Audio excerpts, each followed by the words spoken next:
Mécano 101 vous est présenté par Napa Autopro et par Desharnais Pneus et Mécanique. Garage recommandé CA, membre Unipneu. Napa Autopro, on garde votre auto jeune pour longtemps.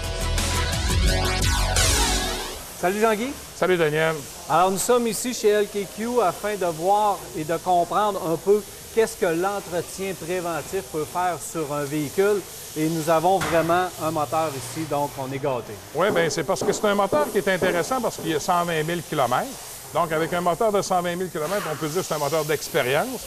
Et on va voir les effets de l'entretien préventif qu'on parle abondamment. Est-ce que ça a de l'impact, ça a de l'importance? Est-ce qu'on peut voir les traces où ce qu'il y a eu de l'entretien ou ce qu'il y a eu de négligence? Et tout de suite, au départ, Daniel, si tu veux monter le moteur un peu, on va voir mieux pour le téléspectateur, le joint de culasse. On sait que ici, pour situer le moteur, c'est un 2,2 litres Eco de GM. Ecotec, ouais. Ecotec de GM. Bien, on voit le joint de culasse qui est étanche, très étanche.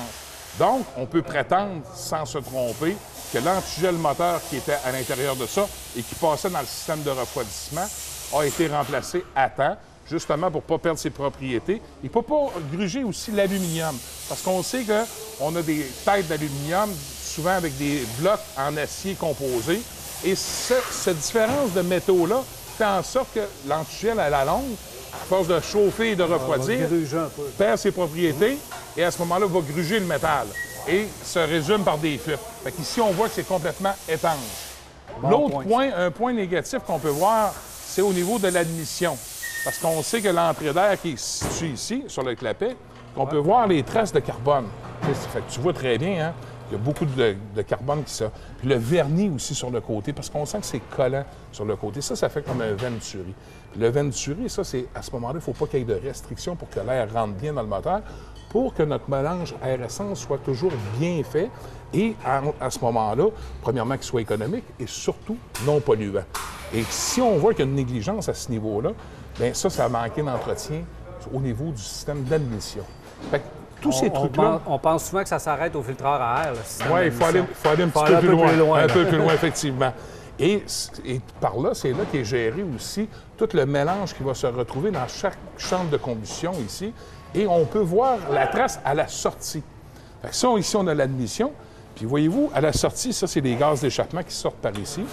Fait qu'on voit le carbone autour, c'est normal qu'on voit le carbone de cette façon-là. Mais on voit à l'intérieur, par contre, que c'est un moteur qui a marché un peu plus riche qu'il devrait marcher.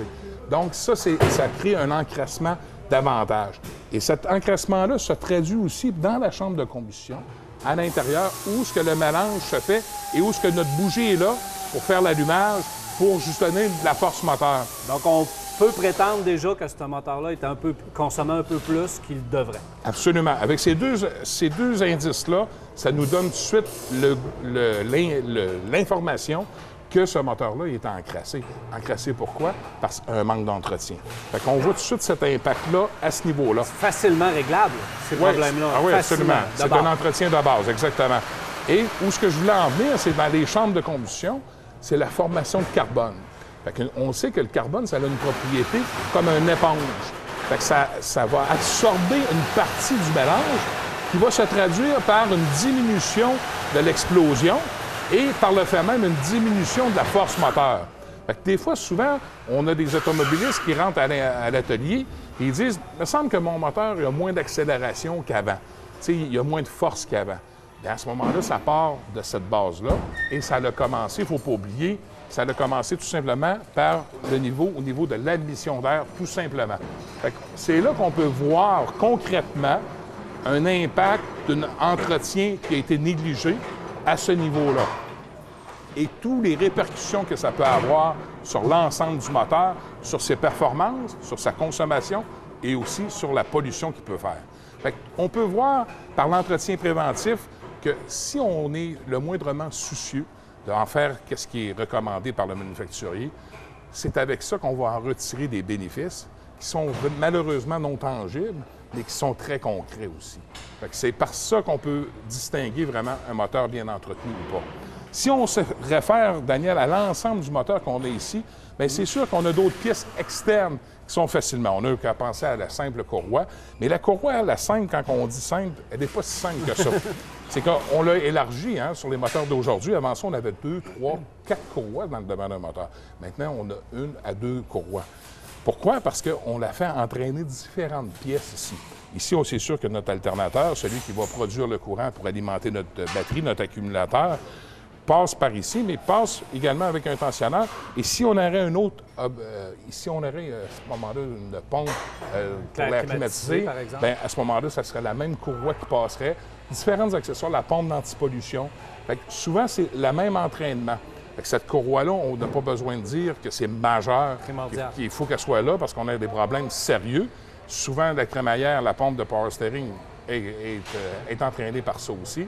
Fait que si cette courroie-là se rupture, casse, à ce moment-là, on tombe en panne, c'est sûr et certain. Donc, c'est une panne qui aurait pu être facilement évitée si on avait fait le remplacement de la courroie à temps. Deuxième des choses qui est important aussi à retenir, Daniel, quand on parle de joint d'étanchéité, on peut le monter un petit peu, on va le voir ici.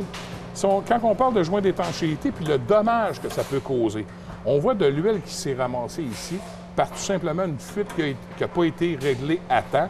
Et quand on dit que des fois les connecteurs sont vulnérables, voyez-vous la verre de gris qui est ici à l'intérieur des connecteurs? Bien, ce verre de gris-là va faire en sorte qu'on va avoir un mauvais contact.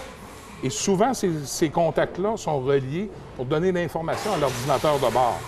Et si on laisse la formation de verre de gris sur ces contacts-là se produire, ça se traduit par un manque de communication. La communication va couper, des fois sporadiquement. Une simple lumière peut allumer dans le tableau de bord. La fameuse lumière check engine va allumer dans notre tableau de bord, puis là, on va se demander pourquoi, puis pourtant notre moteur marche. Oui, il marche. Mais lui, à ce moment-là, tout dépendant de l'information qu'il n'envoie pas à l'ordinateur, peut être dramatique pour le long terme, parce qu'il peut enrichir le moteur où ce qui ne devrait pas être enrichi, puis se ramasser justement encore avec des problèmes d'encrassement et se multiplier. C'est un effet d'entraînement. La mécanique automobile, ça reste simple. On aura beau mettre les computers qu'on voudra autour de ça, on aura beau mettre tous les trucs nécessaires autour du moteur, ça reste que la mécanique, c'est très simple, la mécanique de base. Ça a toujours été un moteur avec un mélange air-essence qui fait en sorte que ça fait une explosion. Fait que si on part de ce principe-là, si on ne lui donne pas les soins nécessaires pour justement s'attendre aux performances qu'il doit nous livrer, bien, ça se traduit par des problèmes qu'on aurait pu éviter très facilement. Fait que donc, des fois, on se plaint que la facture est salée sur les réparations de notre véhicule. Et souvent, le premier responsable de ça, c'est l'utilisateur, qui a manqué justement à ne pas faire les entretiens nécessaires. Merci beaucoup, Jean-Guy. Au plaisir.